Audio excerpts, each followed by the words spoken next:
Live the good life on less. I'm Melissa Goodwin, and this is Frugal and Thriving.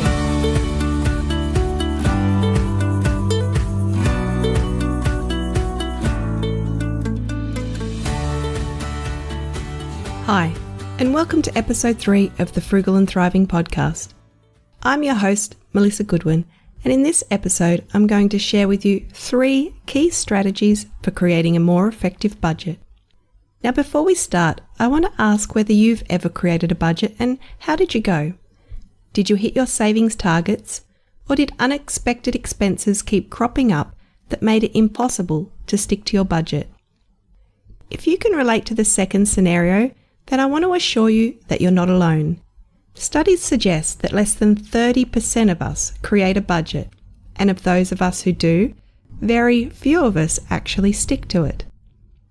The problem isn't that we don't have enough discipline, which is what we can sometimes beat ourselves up about. The truth is, successful budgeters aren't more disciplined than the rest of us. They don't have more willpower. What successful budgeters do have are better strategies and more effective systems. It's a little bit like when you go on a diet and you're told to clean out your kitchen of junk food and replace it with healthy food so that you have no choice but to eat healthy. The same principle applies when it comes to successful budgeting. Engineer your environment for success and take willpower entirely out of the equation, and then you can't help but build your savings. In this episode, I'm going to share 3 strategies that you can implement today. It will only take you 5 minutes, but that 5 minutes will have a huge impact on how you build your savings. These are strategies that I've been using for nearly 2 decades, which when I say that makes me feel a little bit old. But I didn't make them up. They are strategies that have been around for generations. I've just put a little modern twist on them. So let's get started with the first strategy, and that is to pay yourself first.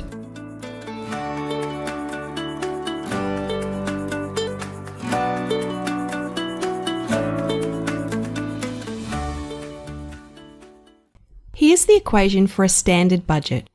Income minus expenses equals savings. Your savings are what's left over after you pay all of your expenses. So here's a simple example.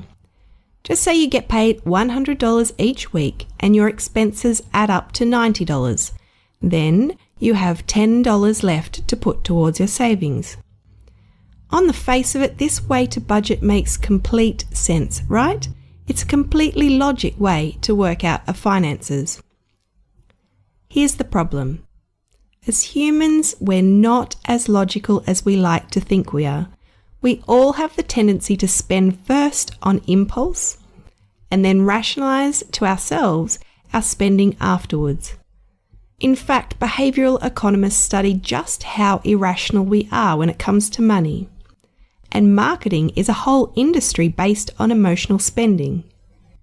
So our budget looks good on paper, but in the real world, what really happens is we think things like, I'm really hungry. I don't feel like cooking. I've got some spare money. I'll just buy some takeaway today and I'll worry about saving next week.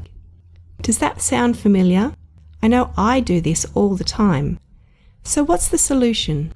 Successful budgeters don't rely on willpower to talk themselves out of impulse spending.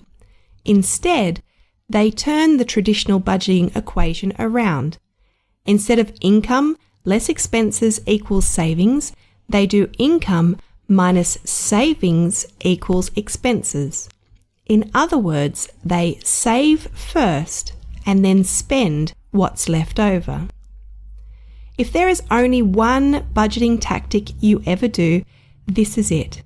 Turn your budget around so that saving comes first, so that you pay yourself first. Okay, at this point you might be thinking, well, that's all very well and good, but money is super tight at the moment and there's no way I'm going to be able to prioritize savings. If this is you, I want you to stick with me for a moment because I'm going to suggest you try it anyway, even if you're just saving $1 a week. Now, $1 a week isn't going to make much impact, so what's the point, right? Is it even worth it? But what saving every week does, even if it's only a small amount, is that it builds the habit. And like strengthening a muscle, the more that you do it, the stronger the habit becomes. And when your income increases, you already have a strong savings habit in place. All you have to do then is to adjust the amount. But if you haven't established that habit, you're still relying on old-fashioned willpower and discipline. You might have more money to spend, or you have more money to save, depending on the habits that you've established. But there's a second reason why paying yourself first and saving every week is a powerful strategy, even if it's only $1 or $2 you have to save. Our habits reinforce our self-identity. What we do and how we act says a lot about the kind of person we are, especially to ourselves. I want to tell you a little story. For years, I've known I should exercise more, but I don't. And I've often said out loud to other people, I'm not an exercising kind of person. I'm more of a book reading kind of person. My self-identity was very explicitly of someone who does not exercise. And guess what? I never exercised. Not surprising, right? So this year I joined a gym with the one goal of just turning up. If I just do 10 minutes on the exercise bike and then leave, I count that as a win. Why? Because this year I'm focusing on building that new habit. Every time I go to the gym, that's irrefutable evidence that I am, in fact, someone who exercises. I'm slowly reshaping my self-identity, and that will have a positive flow-on effect on my health. And when the time is right, my goals will evolve to doing more than just showing up. But just showing up is a massive component of success. So back to saving money. When we habitually save money, we are sending the message to ourselves that, hey, I'm a person who saves. I am a person who is good with my money. That habit forms and reinforces our self-identity as a saver. And then our self-identity, the way we think of ourselves, shapes our behavior in a positive feedback loop. $1 a week doesn't have a big impact on our immediate circumstances, but it does have a big impact on ourselves, and that positive impact will domino through our lives. If you're interested in learning more about habits, then James Clear's book Atomic Habits is a great read. As I mentioned, I'm a big reader, so you can expect some book references in these podcasts. The next question that might come up is, how do you work out how much you can afford to save if you haven't done a budget? Paying yourself first is all very well and nice, but my electricity company might feel otherwise when it comes to paying the bill. Don't let doing a budget become a barrier to getting started. Focus on getting it done, not getting it perfect. As a perfectionist, it hurts me to say that, but I've learned over the years that good things always happen when I don't wait until all the stars align before I take action. Start saving today with any amount you feel comfortable with, even if it is only a couple of dollars, and then adjust it as you need to. By the time you get around to working out a budget, you might already have several weeks' worth of savings because you took action today. So that's strategy number 1. The second strategy builds on the first and makes it even easier to pay yourself first. And that's the power of automation.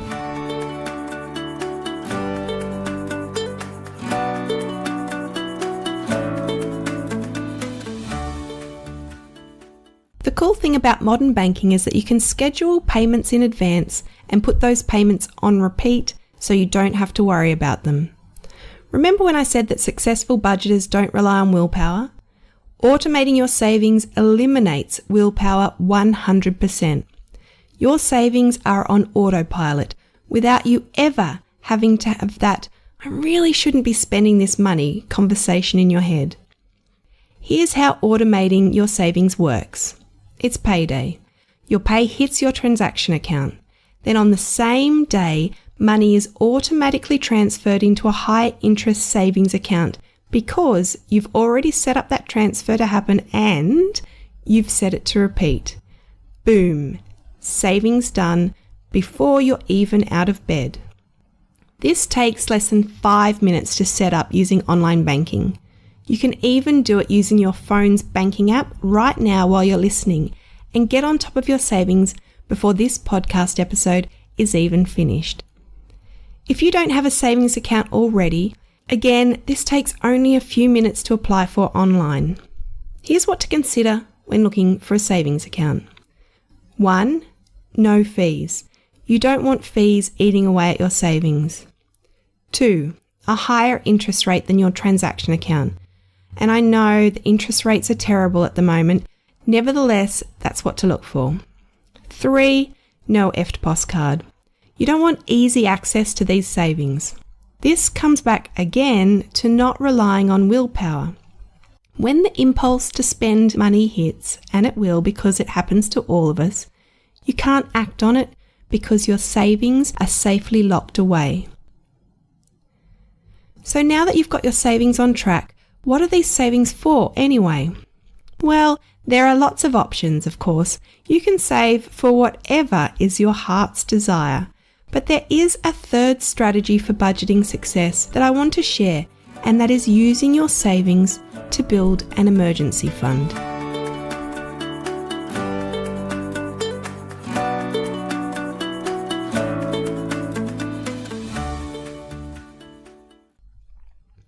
What is an emergency fund? That's your backup savings for when the proverbial poo hits the fan.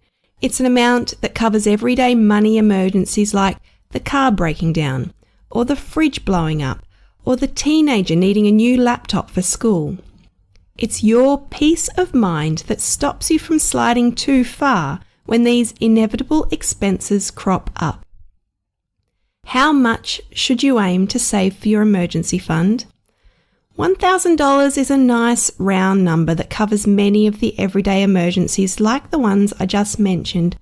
But, of course, you do you. Set a goal that feels achievable and right for you and your circumstances. Now, you've already set your savings on autopilot, so you don't need to worry about building your emergency fund. But if you want to grow it quickly and get on to saving for more fun things, here are some tips. The first is to chunk it down. Saving $10 10 times over is easier than saving $100. And it's also easier to come up with ways to save just $10. A couple of dollars on the groceries, some spare change into a jar, getting a discount on the petrol. These little savings quickly add up to $10, and each $10 adds up to $100.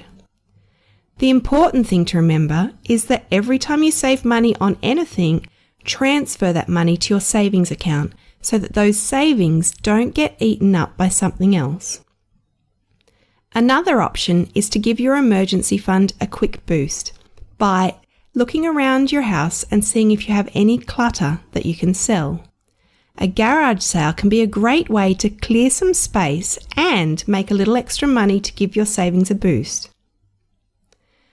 So there you have it, 3 key strategies for successful budgeting. In this episode, I shared how successful budgeters don't have more willpower than the rest of us, they just have better systems. And I shared a 5-minute strategy to automate your savings so that you have a backup for when unexpected expenses crop up. Thank you for listening. I hope that you found this episode useful. In the next episode, I'm going to talk about one aspect to successful budgeting that usually gets totally forgotten, but without knowing about it, sticking to a budget and keeping your expenses down is impossible. You can subscribe in your favourite podcast app so you don't miss out on that one or any of the latest episodes. I'll catch you again in the next episode of the Frugal and Thriving podcast.